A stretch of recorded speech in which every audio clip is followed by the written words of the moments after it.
하나님의 말씀은 요한계시록 21장 3절 4절 교독하겠습니다. 내가 들으니 보좌에서 큰 음성이 나서 이르되 보라, 하나님의 장막이 사람들과 함께 있음에 하나님이 그들과 함께 계시리니 그들은 하나님의 백성이 되고 하나님은 친히 그들과 함께 계셔서 모든 눈물을 그 눈에서 닦아주시니 다시는 사망이 없고 애통하는 것이나 곡하는 것이나 아픈 것이 다시 있지 아니하리니 처음 것들이 다 지나갔음이로라. 오 하나님, 은혜를 감사합니다. 인생으로서 상상할 수 없고 알 수 없는 이 놀라운 새하늘 새 땅에 관한 정보를 우리에게 알려주시는, 이와 같은 특권을 누릴 수 있게 하시는 하나님을 찬송합니다. 영광 존귀 찬송 주님 세세토록 받아 누리시옵소서. 우리 주 예수 그리스도의 이름으로 감사하며 기도드리옵나이다. 아멘. 자, 우리는 어제 1절, 2절, 특별히 1절 가운데서 새것, 새 하늘과 새 땅, 카이노스, 새것이라는 것은 단순한 시간적인 과거나 또는 현재 이런 옛것과 새것 차원이 아니라 이것은 완전히 질적인 면에서 새로운 것이다. 베드로 사도가 베드로후서 3장에서 체질이 변한다 했던 그 편, 지금 번역은 물질이 변한다 뭐 그런 식으로 해야 하는데 그게 아니고 지난번 성경에는 체질이 변한다. 개역성에 체질가는 뭐냐 그러면 이런 원소들을 가리키는 거예요. 그냥 물질은 더 큰 개념이잖아요. 완전히 원소가 바뀌어버린 거예요. 어쩌면 새하늘 새 땅은 여기처럼 이렇게 산소 뭐 이렇게 있어야만 살고 이런 차원이 아닐 수 있어요. 그리고 만류 인력의 법칙에 그 적용이 돼 가지고 무거운 것을 아래로 떨어지는 그런 것이 아닐 수 있어요. 그러니까 우리가 살고 있는 이런 차원과는 전혀 다른 새로운 차원의 그와 같은 그 나라가 바로 새 하늘, 새 땅, 새 창조의 것이다. 물질 구조, 우리 육체 자체도 신령한 몸으로 변하거든요. 신령한 몸. 먹지 않으면 배고프고 먹으면 배부르고 그다음에 늙고 병들고 이런 육체가 아니에요. 이런 몸이 아니에요. 신령한 몸으로, 그 신령한 몸을 처음 보여준 게 예수님의 부활이죠. 부활 사건. 사람들이 보기는 봐. 그런데 잘 알아보지를 못해, 제자들도. 그리고 손도 만질 수도 있어. 그러면 문이 다 끼어져 있는 집안에 문을 열지 않고도 통과하는, 뭐라고 우리는 여기서는 설명할 수 없는 투명인간, 그런 상태입니다. 우리는 물질이 막혀 있으면 여기는 안 보이고 여기는 들어가지 못합니다. 이 물질계를 초월하는 그런 영역의 그 변화, 그것이 새하늘 새 땅이다. 그래서 처음 세상은 옛날에 보면 그 이사야서에 이 세상을 장망성이라고, 장망성, 장차 망할 도성, 장차 망할 도성. 그렇습니다. 이 세상은, 이 세상 처음 세상은 이것은 이제 영원한 새 세상으로 교체되는 것입니다. 자, 이것을 우리가 히브리서 한번 찾아볼까요? 히브리서 11장, 다른 표현이 어떻게 되어 있는가? 히브리서 11장 14절에서 16절은 이렇게 말합니다. 본향이라 그럽니다. 이것이 본향이다. 11장 14절 그들이 이같이 말하는 것은 자기들이 본향 찾는 자임을 나타냅니다. 그들이 나온 바 본향을 생각하였더라면 돌아갈 기회가 있어요. 나온 바 본향 가는 것은 고향이에요. 고향. 그러니 아브라함 같으면 갈대아 우르가 고향이잖아요. 그 본향이 아니라는 거야. 그 본향이 아니고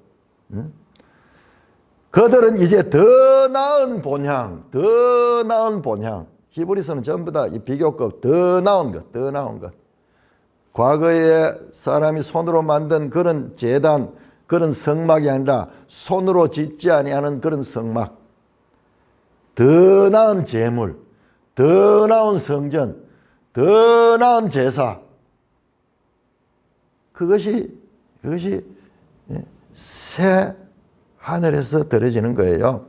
더 나은 본향을 사모하니 그것은 어디냐? 하늘에 있는 것이다. 하나님이 그들의 하나님이라 일컬음 받으심을 부끄러워하지 않으시고 그들을 위하여 한 성을 예비하셨다. 이 성이 새 예루살렘 성이야. 히브리서 기자가 지금 이야기를 하고 있는 거예요. 우리는 이 계시록을 모르면은 이 말씀이 그냥 좋은 것 정도로 말하는 것 같이 보이는데 그 한 성을 예비하시고 하나님이 그들의 하나님이라 일컬음 받으심을 부끄러워하지 아니한다. 성자 예수님이 이 땅에 오셔서 우리에게 형제라 부르심을 받음을 부끄러워하지 아니하신다 그랬죠. 형제라 부르면 하나님께서도 우리의 하나님이라 일컬음을 받음을 부끄러워하지 아니하신다. 그래서 이 3절에 보면은 하나님이 그들과 친히 함께 계시고 그리고 이 7절입니까? 7절에 보면은 나는 그의 하나님이 된다. 그는 내 아들이 된다. 하나님이 창조주 하나님이 이 피조물 인생들이 하나님이라 부르는 것을 부끄러워하지 않으신다. 아브라함 때 이미 이 새하늘 새 땅을 사모했다는 말씀으로 이해가 됩니다. 이 계시록을 모르면은 이게 단순하게 그런 생각하는데 이게 그런 차원이 아니에요. 자, 한번 볼까요? 갈라디아 4장 26절. 갈라디아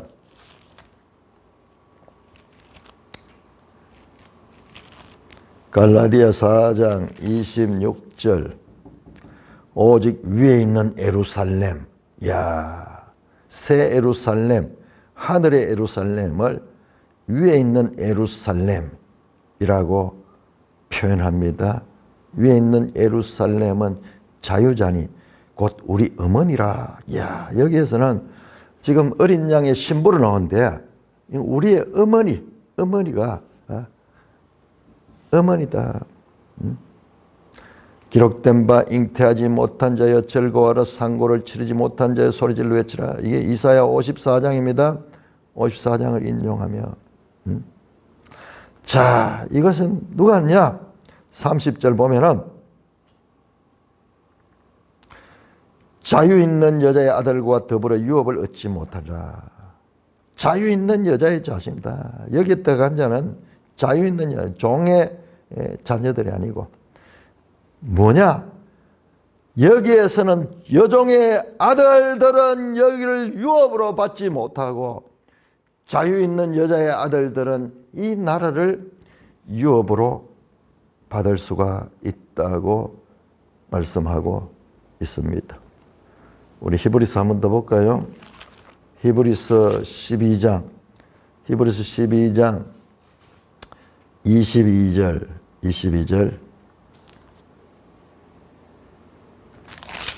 12장 22절. 자, 여기 보세요. 그러나 너희가 이런 곳은, 너희가 도착한 곳은 어디냐? 시온산과 살아계신 하나님의 도성인 하늘의 예루살렘이야. 하늘의 예루살렘. 자, 우리 이 시온산이 계시록 14장 1절에 나왔습니다. 자, 우리 한번 볼까요? 계시록 14장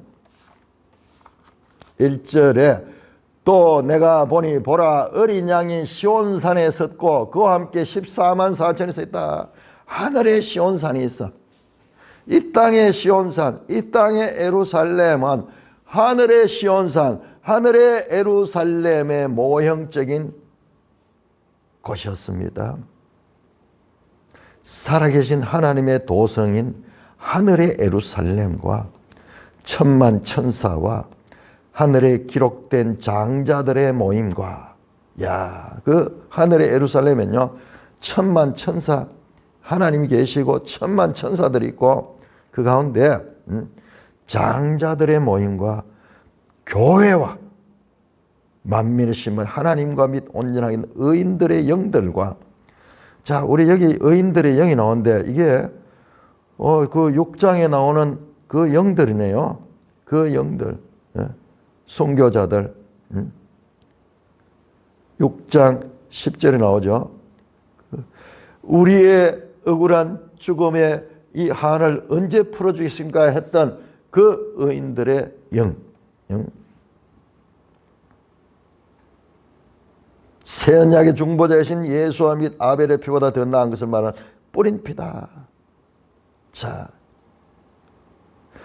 여기에 나옵니다. 새하늘 새 땅에 대해서 나옵니다. 26절에 그때는 그 소리가 땅을 진동하였거나 이 시내산 언약됩니다. 이제는 약속가 있어요. 내가 또 한 번 땅만 아니라 하늘도 진동하리라. 이 진동하는 게 변화되는 거예요. 변화되는 거. 바뀌는 거예요.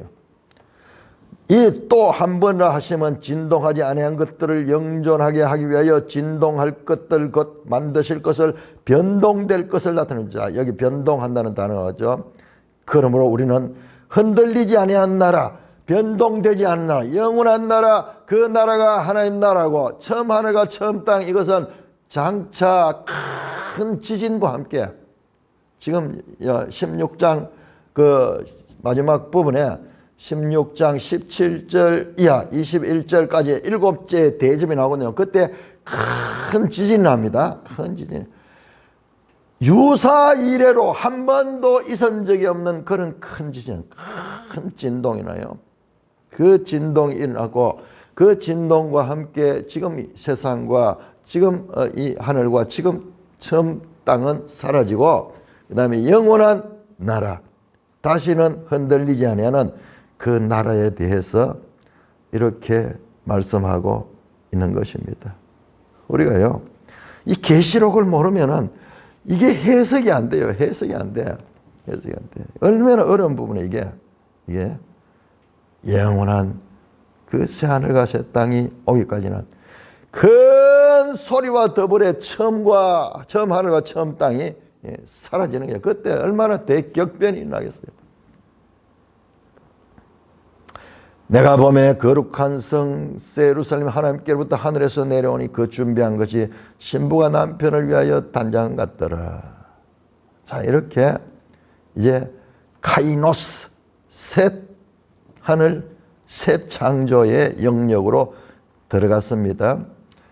자, 어제 제가 이 말씀 드렸습니까? 신부가 남편을 위하여 단장한 것 같더라. 이게 구약 이사야부터 시작해서 계속 결혼 이야기. 그리스도와 교회는 결혼 관계로 에베소 5장에서 말씀하죠. 에베소 5장에서 그렇게 말씀하죠. 창세기 2장에 둘이 한 몸을 이루게 한다는 그 말씀을 인용하면서 남녀 문제만 아니라 그 속에는 그리스도와 교회의 결혼에 관한 그런 말씀이라고 사도 바울이 말씀하시는데, 자, 그렇습니다.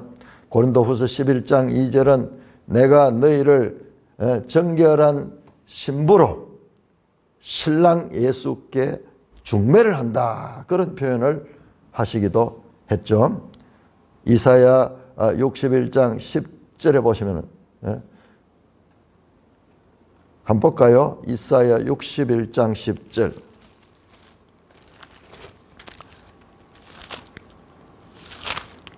이사야 61장 10절. 내가 여호와로 말미암아 크게 기뻐하며 내 영혼이 나의 하나님을 말미암아 즐거워하리라.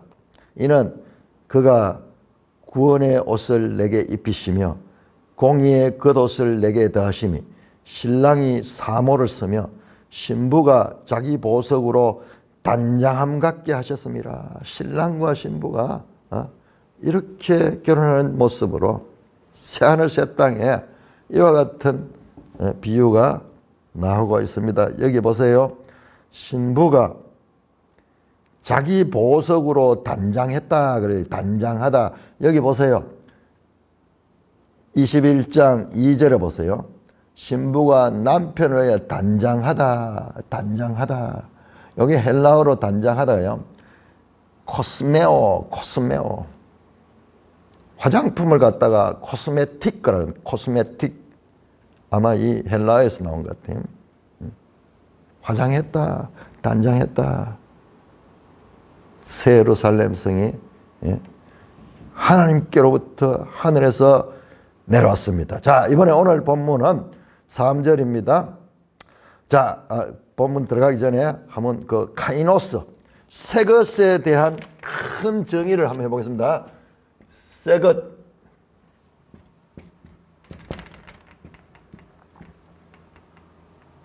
헬라어로 카이노스, 히브리어로 하다시.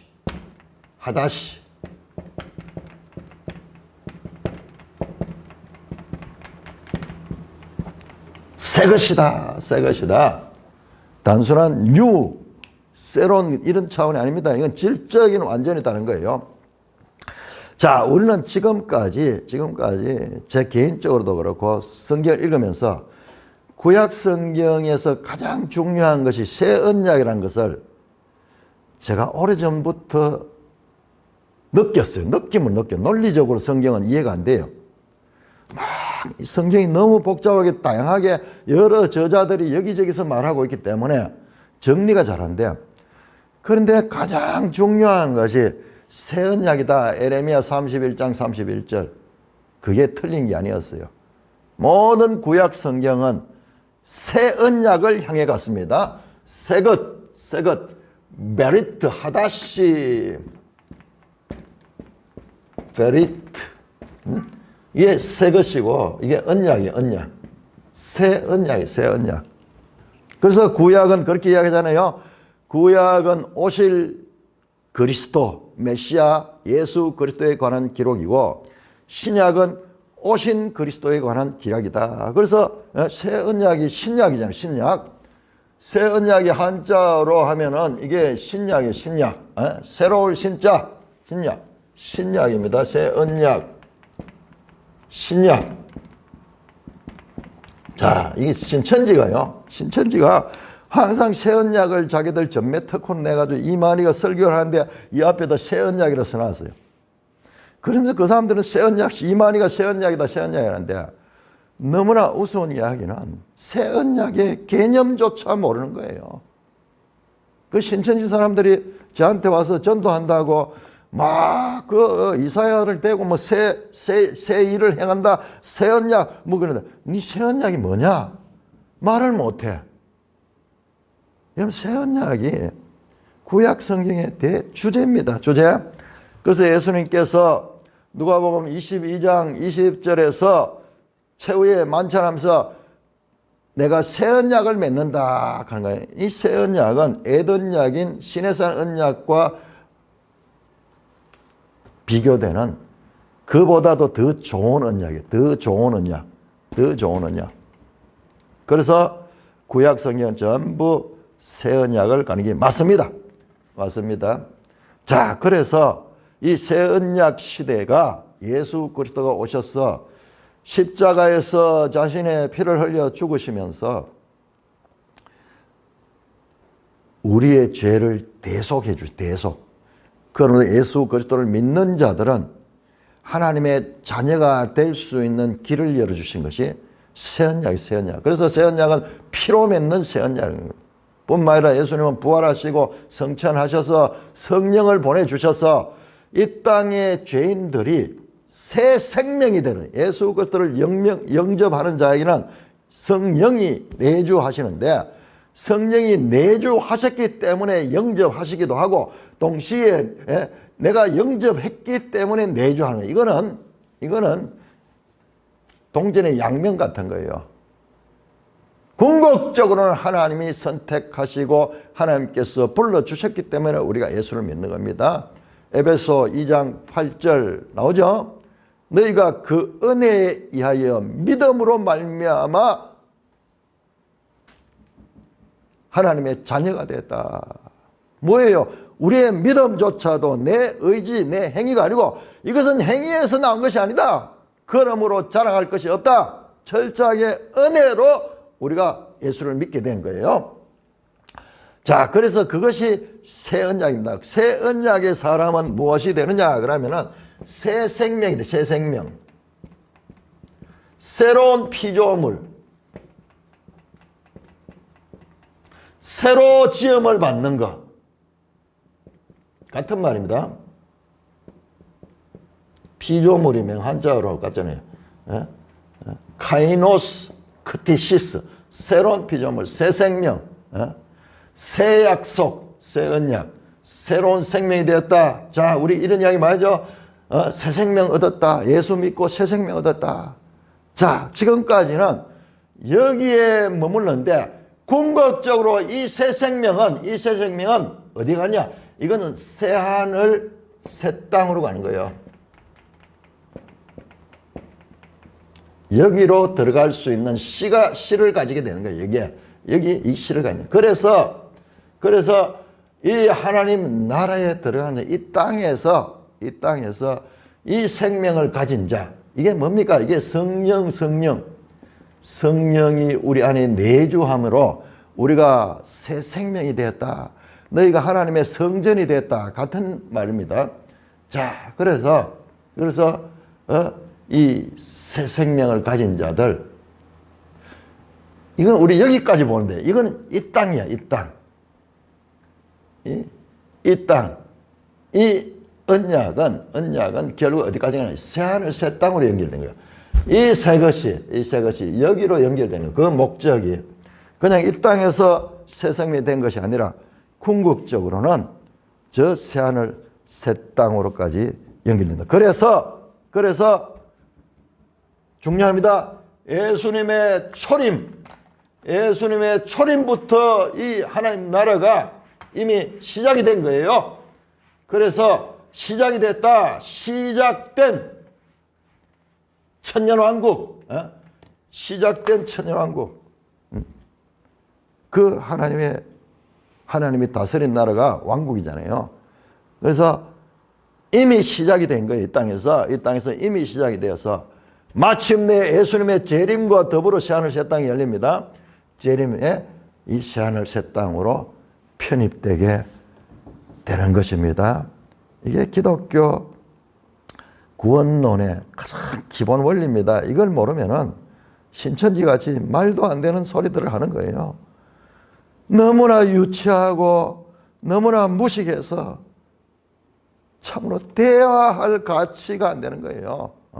새 언약이래. 새 언약이 뭔데 자기 개인으로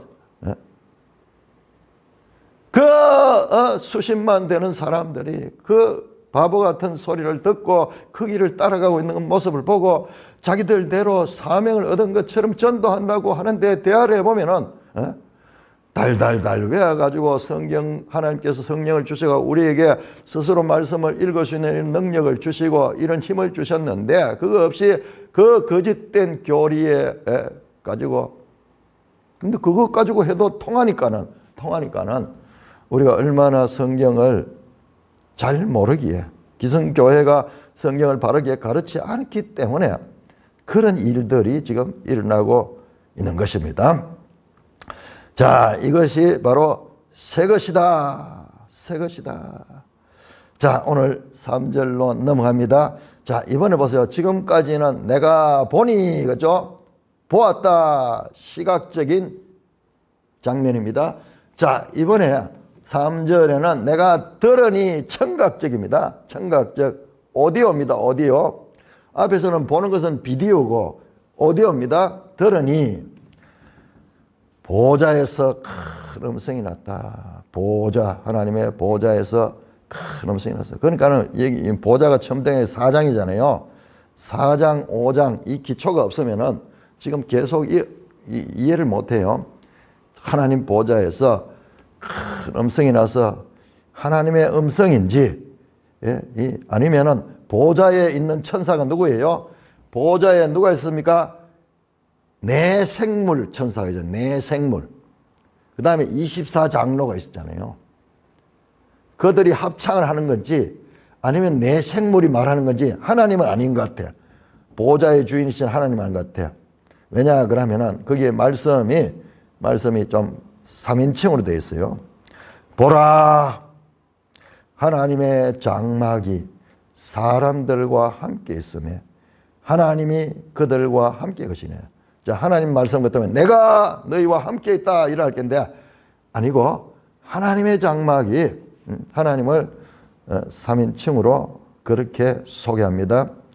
하나님이 그들과 함께 계신다. 자, 하나님의 장막이 그들과 함께 있다. 여러분 장막이 뭐예요? 장막이 이게 성막을 가리키는 성막. 처음 성막 때 그래서 이스라엘 절기 가운데 유월절, 오순절, 그다음에 초막절. 자, 이게 이름들이 다 이중으로 있습니다. 유월절은 무교절이라고도 부릅니다. 무교절과 겹쳐지니까는. 오순절은 맥추절이에요. 맥추. 초막절은 장막절이에요. 장막절. 이게 이중으로 다 이해하지 않으면 안 됩니다. 성경에서 막 바뀌어서 나올 때가 있습니다. 이 장막절, 초막절 이건 전부 뭐냐? 거주 문제예요. 거주. 집입니다. 집. 집과 연결되어 있는 거예요. 자, 이런 절기, 이게 3대 절기 가운데 마지막 절기가 초막절인데, 자, 여러분 7장을 보십시다. 요한계시록 7장 이미 이 내용이 나왔어요. 7장 15절. 7장 15절을 보시면은 7장이 제가 말씀드렸잖아요. 7장은 이미 7장에 이마에 임마전 14만 4천이 등장하고 그 다음에 9절부터 해서 각 나라와 족속과 백성과 방언에서 아무도 능히 셀 수 없는 큰 무리가 흰옷 입고 나오죠. 자, 그 사람들에게 15절에 보세요. 그들이 하나님의 보좌 앞에 있고 또 그의 성전에서 밤낮 하나님을 섬기며 보좌에 앉은 신과 그들 위에 장막을 치셨다. 스케노 장막을 치는 보좌에 하나님께서 그들 위에 장막을 치는 거예요. 이거는요 이 땅의 구약적인 그런 그림 언어입니다. 구약을 알아야지 신약을 알 수 있어요. 여러분 이스라엘 지역의 광야 같은데 여러분 햇빛이 쬐이면은 사람이 견딜 수 없습니다. 텐트를 하나 쫙 치면은요. 그래서 전부 장막을 쳤잖아요. 그러면 시원해요. 왜 그런가 하면 우리 여기는 뭐 텐트 치도 텐트 안이 얼마나 더워요. 그런데 그쪽에는 습기가 많이 없어서 참 그늘에 들어가면 시원하대요. 그래서 그 사람들 보세요. 그 광야 더운 곳을 지나면서도 긴 소매 입고 모자 쓰고 막 이러잖아요. 머리에 터반 둘러가지고 더워서 어떻게 다니겠어? 아니야. 거기는 습기가 없어가지고 그 그늘에 들어가면 시원하대요. 그 우리하고 전혀 같은 땅에 있어도 지구상에 있어도 서로 이게 다른 거예요. 다른 거예요. 그게 이 장막을 친다는 것은요 생명이에요. 곧 여러분 뜨거운 햇빛에 나가지고 몇 시간 있으면요 죽습니다. 일사병으로 죽잖아요. 그런데 그 장막을 치면은 그 안에서 보호를 받습니다. 자, 이게 하나님의 장막이 사람들과 함께 있으면 이게 장막절이에요. 장막절. 자, 6월절은 예수 그리스도의 십자가의 구원을 상징해요. 구원. 구속을 나타내. 구속. 값을 치르고 우리의 죄를 사해 주신 거. 오순절은 구속받은 백성에게 성령이 내죠. 성령. 뭡니까? 새 생명이죠. 새 생명을 가진 거죠. 성령. 마음의 할례를 받는 거예요. 새 생명이 되는 거예요. 성령이 우리 속에 내주하고 이게 새 언약입니다. 새 언약. 내 법을 너희 속에 두고 내 이 말을 너희에게 새기겠다. 마음에 새기겠다. 에스겔 36장에서는 새 영을 주고 새 마음을 주겠다. 성령이 우리 가운데 우리 마음 가운데 들어오니까 새 생명이 된 거예요. 이 생명 가진 자들이 가는 곳이 어디냐? 이 초막인데 이거는 영원한 집이에요. 영원한. 그리고 여기에는 전부 생명만 있습니다. 생명. 영원한 생명밖에 없습니다. 여기는 생명나무, 생명수, 생명의 책 전부 생명입니다. 왜? 그러면 이건 뭐냐? 여기에는 전부 사망이에요. 사망. 사망이 왕노하는 이와 같은 세상 가운데서 오순절 성령을 받은 사람은 새 생명을 가지고 그래서 그들은 죽어도요. 죽습니다. 새 생명을 가진 자들도 죽습니다. 예수 믿는 사람 죽습니다. 죽어도 이들은 뭐냐? 부활하는 거. 부활. 부활해서 부활의 이걸 첫째 부활로 통해 가지고 이 새 생명의 씨가 여기서 다시 영원한 생명으로 가는 거예요. 여기는 우리가 예수님의 초림과 재림 사이에 이 기간은 아직까지 죄가 이 땅에 만연해 있는 상태입니다. 그러므로 다 죄의 삭신 사망의 지배를 받는 거예요. 이들이 있으면. 그러니까 이 장막절, 지금 이 비유는 이거예요. 이거. 지금 하나님의 지배. 예수님께서 요한복음에서 말씀하셨죠. 내가 너희 처소를 마련하러 간다. 처소를 마련하러 간다. 그 처소예요. 그 처소. 여러분 이 땅에서 내 집 한 칸 가지려고 보통 사람의 경우 얼마나 노력합니까? 그래서 이 집을 하나 얻으면은 그보다 더 기쁨이 어디 있어요? 집에서 살면 얼마나 좋으며 집 없던 사람들은 떠돌아다니다가 늘 이사 다니다가 힘들게 하다 내 집을 마련했을 때 이 땅에서 기쁨 가운데 자녀를 출생하거나 내 집을 마련했는 것 같이 더 큰 기쁨이 어디 있겠어요? 물론 뭐 돈을 많이 가진 사람들은 그런 기쁨을 못 누릴 거예요. 그 최고의 기쁨, 맨션, 그 기쁨, 지금 그 상태를 가리킨 거예요. 하나님의 장막이 사람들과 함께 있다. 영원한 그 나라가 이 유한한 인간들과 함께 있는 이 놀라운, 여러분 이 땅에서도 좋은 집을 가지면 얼마나 좋습니까? 의리의리한 건축 자재를 통해 가지고 냉난방 시설이 왕비되어 가지고 있는 곳이 얼마나 좋습니까? 얼마나 좋습니까? 그런데 그거와는 비유할 수 없는 그 하나님의 장막에 들어가게 되는 것입니다. 자, 이 하나님의 장막이 가리키는 이와 같은 궁극적 종말론적인 의미는 스가랴 14장, 우리 한번 봐요. 스가랴 14장에서 이게 집중적으로 나오고 있습니다. 스가랴 마지막 장 14장을 보시면요. 스가랴 14장 16절 이하로 보면 전부 그 이야기입니다. 16절 이하. 예루살렘을 치러 왔던 이방 나라들 중에 남은 자가 해마다 올라와서 그 왕 만군의 여호와와 함께 경배하며 초막절을 지킬 것이다. 이 초막절 이거잖아요. 이거 같은 겁니다. 초막절, 장막절. 지금도 이스라엘 백성들은 초막절이 되면은 집에서 나와서 텐트를 치고 야외 생활합니다. 야외 생활. 아파트에 있는 사람들도 실제로 베란다에서 살고 생활하고 잠도 자고 뭐 그렇게 지금도 절기를 그렇게 지키는. 그건 뭐냐? 이 땅에 지금 우리가 살고 있는 집은 텐트다. 일시적인 것이다. 우리가 영원한 날을 사모한다. 그것을 온몸으로 경험하는 것입니다. 전부 초막절입니다. 18절에 만일 애굽 족속이 올라질 때는 비 내림이 있지 않으며 여호와의 초막절을 지키러 올라오냐는 자. 19절 이방 사람이나 초막절을 지키러 올려는 자. 초막절을 지켜요. 이 초막절은 궁극적으로 뭐냐? 이것이 바로 새하늘 새 땅을 암시하는 것입니다. 자, 초막절에 참가하지 못하는 자가 누구냐 보세요. 21절에 예루살렘과 유다의 모든 솥이 만군의 여호와의 성물이 될 것인즉 제사 드린 자 와서 이 솥을 가져다가 그것으로 고기를 삶으리라. 구약의 제사 제도, 제사처럼 그렇게 비유적입니다. 자, 보세요. 그날에 만군의 여호와의 전에, 자, 만군의 여호와의 전, 이 하나님 나라에는 가나안 사람이 다시 있지 않다. 가나안 사람이다. 여기서 가나안 사람은 누구를 가리키냐 그러면은 그 가나안 7 족속들이 하나님께서 가나안을 정복하게 하신 것은, 이스라엘 통해 가지고 정복하신 것은 가나안의 죄악이 관영해 있거든요. 죄인들이 없는 곳이에요. 그러니까 죄인들이 다시는 없다.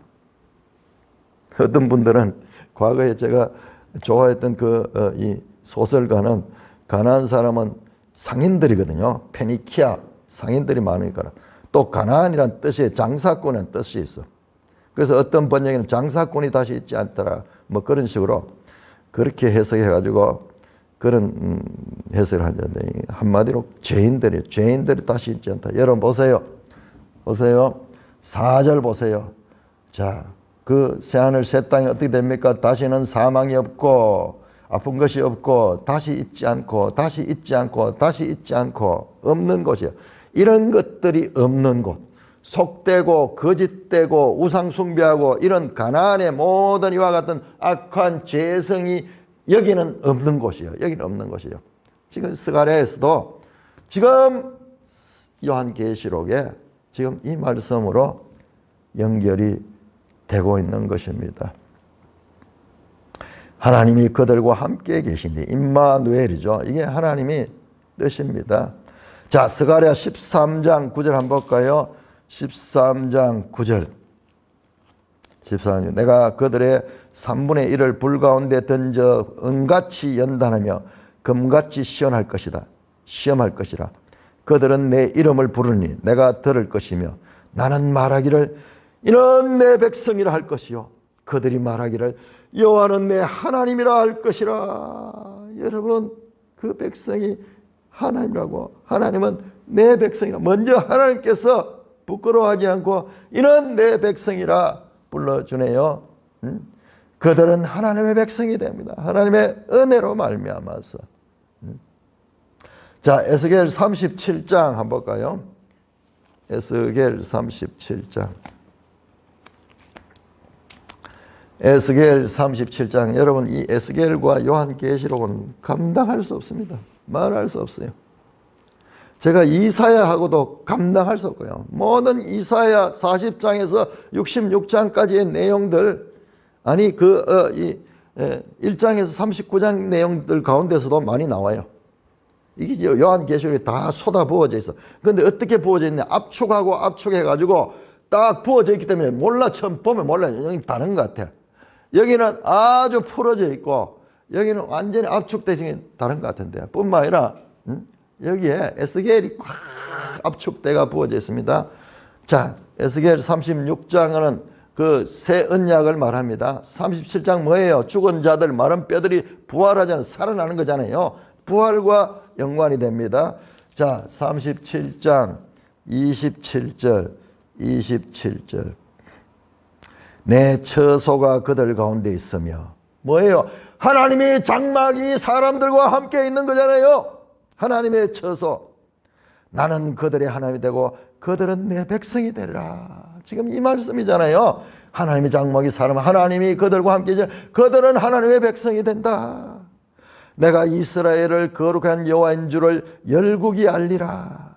여러분, 궁극적으로는요, 이 모든 것이 온 세상이 하나님이 누군가를 알리는 사건이 되는 것입니다.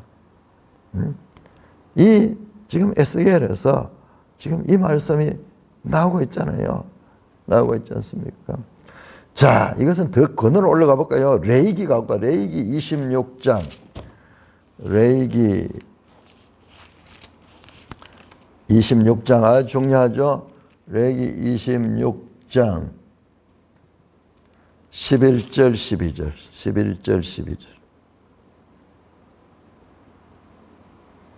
내가 내 성막을 너희 중에 세우리니, 이 성막이 장막입니다. 내 마음이 너희를 싫어하지 않을 것이요 나는 너희 중에 행하여 너희의 하나님이 되고 너희는 내 백성이 될 것이라. 여러분, 모세오경부터 하나님은 계속 이 약속을 해왔었어요. 이 약속을 해왔어요. 그것이 지금 성취되고 있는 겁니다. 레위기가, 그리고 에스겔에서, 이사야에서, 에레미야에서 하나님께서 선지자를 통해서 말씀하시고 모세를 통해서 말씀하셨던 이 궁극적 새하늘 새 땅에 관한 소원, 그 메시지들이 지금 구약 성경이 다 흩어져 있는 거예요. 그래서 궁극적으로 지금 여기서 만나고 있는 것입니다. 그들은 하나님의 백성이 되고 하나님은 그들의 하나님이 되는 이것이 새 언약의 결과입니다. 그래서 우리는 지금 새 언약 시대를 살면서 뭐라고 합니까? 하나님 아버지라 부르죠. 하나님 아버지. 하나님 우리의 아버지가 되고 우리는 하나님의 아들이 됩니다. 7절에 보세요. 나는 그의 하나님이 되고 그는 내 아들이 되리라. 아들들인 거예요. 내 아들들. 아들 독생자는 예수 그리스도고 아들들이 되는 그와 같은 관계. 하나님의 소원하신 것이 지금 여기서 성취가 되고 있는 것입니다. 하나님이 친히 그들과 함께 계신다. 자, 스가랴 2장 10절 11절 한번 볼까요? 스가랴 2장 10절 11절 여호와의 말씀에 시온에 따라 노래하고 기뻐하라. 이는 내가 와서 네 가운데 머물 것이요. 하나님이 그 백성 가운데 머무는 하나님의 장막이 그들과 함께하는 것입니다. 그날에 많은 나라가 여호와께 속하여 내 백성이 될 것이요 나는 네 가운데 머물리라. 여러분, 여기에서 이 하나님의 백성들은 유대인만이 아니에요. 이방인들이 다 포함되어 있습니다. 이방인들이 포함되어 있습니다. 자, 그래서 교회 시대에 어떻게 됩니까? 고린도후서 6장 16절 고린도후서 사도 바울이 이렇게 말씀합니다. 고린도후서 6장 16절에서 이렇게 말합니다. 하나님의 성전과 우상이 어찌 일치가 되어 우리는 살아계신 하나님의 성전이라. 이와 같이 하나님께서 이르시되 내가 그들 가운데 두루 행하며 나는 그들의 하나님이 되고 그들은 내 백성이 되리라.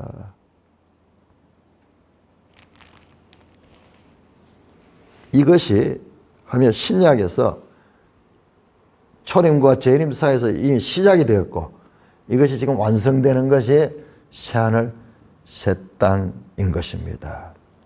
자, 하나님이 그들과 함께 계시고 여기에 그들 가운데는 이방인들이 포함된다는 것을 우리는 스가랴 2장 10절 11절에서 확인했습니다. 자, 그 다음에 어떻게 됩니까? 자, 에스겔 47장 22절 한번 볼까요? 자, 에스겔 47장, 에스겔 48장까지인데 47장, 에스겔 47장 22절 너희는 이 땅을 나누어 제비 뽑아 너희와 너희 가운데 머물 사는 타국인 곧 너희 가운데 자녀를 낳은 자의 기업이 되게 할지니 너희는 그 타국인을 본토에서 난 이스라엘 족속과 같이 여기고 그들도 이스라엘 지파 중에 너희와 함께 기업을 얻게다. 여러분, 이미 구약시대 때 장차 이방인들도 하나님 나라의 기업을 얻게 될 것을 말씀하십니다. 자, 지금 여기에 계시록 21장에 나오는 그 하나님의 백성들은 유대인만이 아니라 이방인까지 포함됐다는 것을 우리는 알 수가 있습니다. 자, 4절입니다. 모든 눈물을 그 눈에서 닦아주시니. 왜 그 눈물이 닦아질까요? 왜? 모든 인간의 이 문제의 근원이 됐던 사망이 없어졌기 때문에. 사망이 없어졌다. 다시는 사망이 없습니다. 7장 16절에 7장 16절에 이렇게 말합니다. 그들이 다시는 줄이지도 않고 목마르지 않고 해나 아무 뜨거운 기온에도 상하지 아니하는, 그러니까 7장 여기가 새하늘 새 땅이야. 제가 그래서 이 설교할 때 지금 새하늘 새 땅에 이 사람들은 도달했다고 말씀했잖아요. 사망이 없습니다. 애통하는 것이나, 우리 번역이 좀 아쉽습니다. 다시는 사망이 없고, 원어를 가르쳐줄까요? 오트, 다시는 애통하는 것이 없고, 오트, 다시는 곡하는 것이 없고, 오트, 다시는 아픈 것이 없고, 아픈 것이 다시 있지 않나. 처음에 다시, 끝에 다시, 우리 번역에서 생략해가지고 그렇게 했는데, 요 하나하나 6개 오트, 영어로 no more, 더 이상 없다. no more. 6개 사망, 애통, 애곡, 아픈 것, 눈물, 이 모든 것들이 없는 것. 다시는 오트, 사망이 없고, 애통하는 것이 없고, 곡하는 것이 없고, 아픈 것이 없고, 그 모든 눈물을 닦아주는 그와 같은 이 일들, 그와 같은 일. 자, 새하늘 새 땅에 없는 것. 이 땅에 처음 하늘과 처음 땅에는 그것들이 있어가지고 모든 불행의 원인이 되었던 그와 같은 것들, 처음 것들은 다 지나갔다. 처음 것들은 다 지나갔기 때문에 다시는 눈물이 없고, 다시는 사망이 없습니다. 자, 이사야 25장.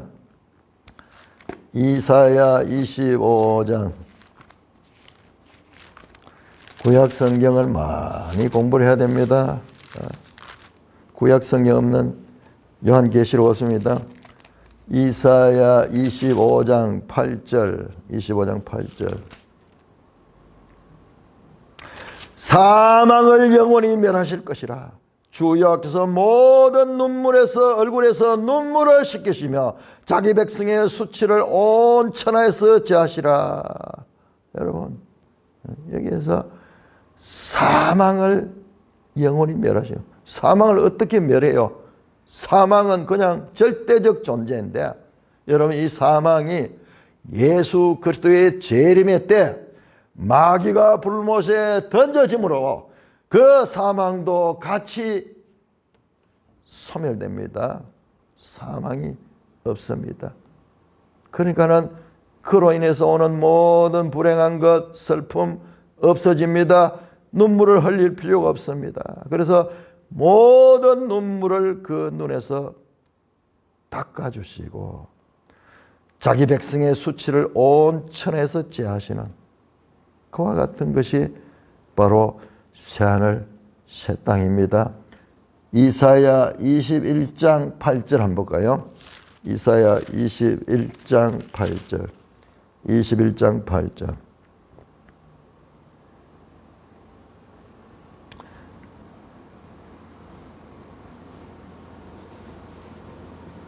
이사야 21장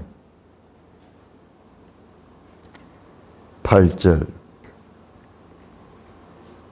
요 말씀이 아닌 것 같은데, 이사야 21장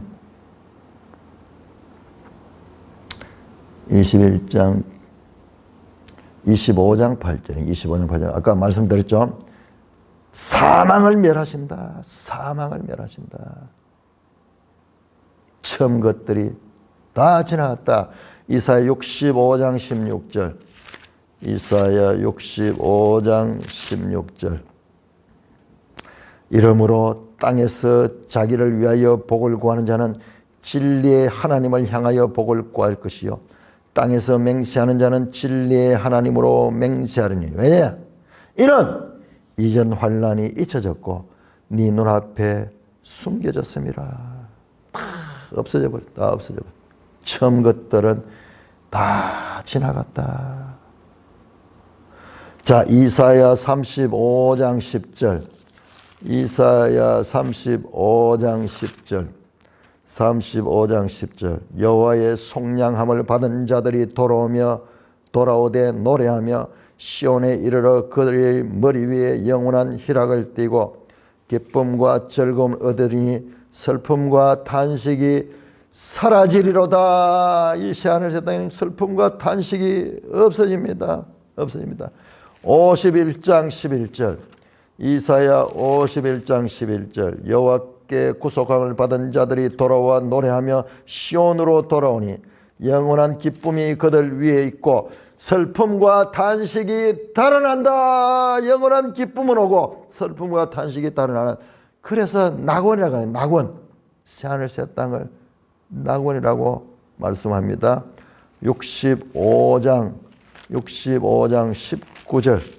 19절입니다. 내가 예루살렘을 즐거워하며 나의 백성을 기뻐하리니 우는 소리와 부르짖는 소리와 그 가운데 다시 들리지 않다. 이 부르짖는 소리는 애통하면서 애절한 가운데서 이 고통을 부르짖는 이런 것들은 다시 없는 곳이 새하늘 새 땅입니다. 새하늘 새 땅입니다. 20절 19절 20절 거기는 날수가 많지 못하여 죽는 어린이와 수완이 차지 못한 노인이 다시는 없을 것이라. 곧 백세에 죽는 자가 젊은을 하겠고 백세가 못되어 죽는 자는 저주를 받은 자를 하리라. 여기는 죽음이 없는 곳이에요. 여기에는 좀 비유적으로 표현한 거예요. 예? 백세에 죽는 자를 젊은을 한다. 이 말은요, 그만큼 생명이 가득 찼다는 뜻이지 여기는 사망이 없어요. 사망이 지금 없어졌잖아요. 이건 비유적으로 우리가 이 땅의 경험으로 표현하려고 하니까는 장수한 노인조차도 은하에 취급당할 수 있는 그런 곳이다. 그런 곳이다. 새하늘 새 땅이 얼마나 영광스러운지, 하나님께서 예비한 그 땅이 얼마나 놀라운 땅인지. 자, 3절 4절에서는 가시적이거나 또는 비가시적인 악한 영향력들이 다 없어집니다. 다시는 없고 옷. 자, 이 이야기는 다시 22장 3절에서 5절에서 다시 이어집니다. 우리 맛만 한번 보고 넘어갈까요? 22장 3절 다시 저주가 없으며 다시 밤이 없고 5절에 3절 5절 나오죠. 다시 없다 나오죠. 왜 여기도 없고 저기도 또 없는 게 나오느냐? 그거는 내일 설명하겠습니다.